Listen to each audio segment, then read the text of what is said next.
Kali ini kita akan membahas sumber daya alam dan aset tetap yang tidak berwujud.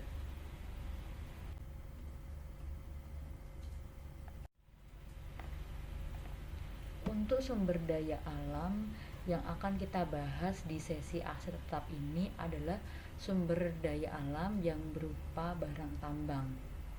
Untuk sumber daya alam yang berupa sumber daya alam yang bisa diperbarui akan dibahas tersendiri di aset biologis. Sumber daya alam ini, untuk barang tambang, untuk penyusutannya akan mengalami yang namanya depresi. Depresi adalah proses pemindahan beban sumber daya alam ke akun beban.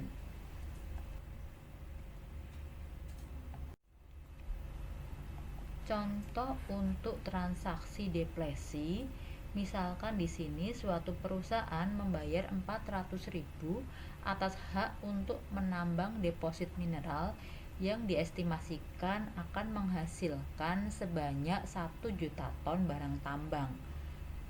Yang pertama, kita akan menentukan dulu tarif depresinya. Tarif depresi di sini akan kita hitung dari total biaya yang dikeluarkan untuk memperoleh deposit mineral senilai 400.000 akan kita bagi dengan estimasi barang tambang yang bisa dihasilkan, yaitu 1 juta ton. Sehingga tarif depresinya adalah 0,4 dolar per ton.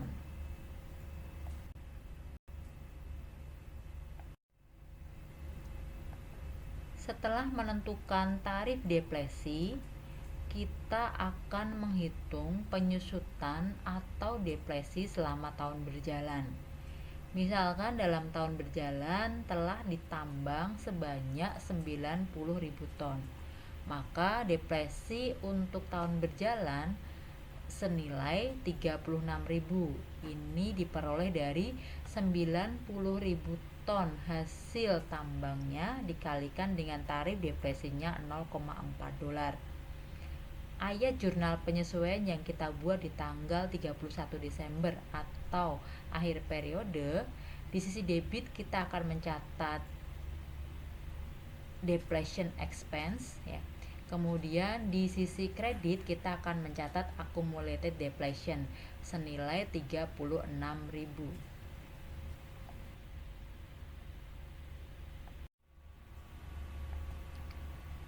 Selanjutnya kita akan membahas mengenai aset tetap tidak berwujud atau intangible asset dan penyusutannya, yaitu amortisasi.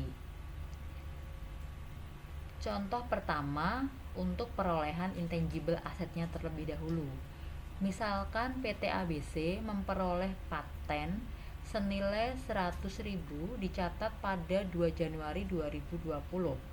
Masa manfaat paten diperkirakan sampai dengan 5 tahun. Maka jurnal pada saat tanggal perolehan 2 Januari 2020, perusahaan akan mencatat paten, ini akan dicatat sebagai intangible asset di sisi debit, kemudian perusahaan mengeluarkan kas senilai 100.000.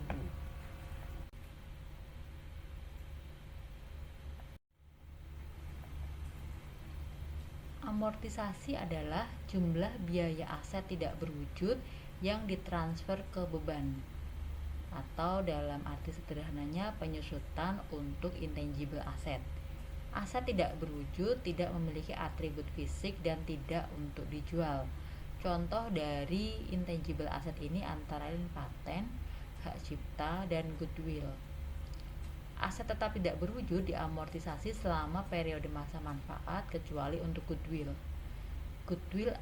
Untuk goodwill akan dilakukan tes apakah mengalami impairment atau penurunan nilai atau tidak dalam tiap periode. Contoh untuk perlakuan amortisasi. Untuk informasi paten yang dimiliki PT ABC sebelumnya, harga perolehannya 100.000 dan masa manfaatnya 5 tahun. Maka amortisasi tiap periode menggunakan metode garis lurus adalah 100.000 dibagi 5 tahun, yaitu 20.000 per tahun. Jurnal amortisasi di tiap akhir periode. Di sisi debit, perusahaan akan mengakui adanya amortization expense atau beban amortisasi senilai 20.000 dan di sisi kreditnya langsung mengurangi intangible aset yang bersangkutan yaitu paten senilai 20.000.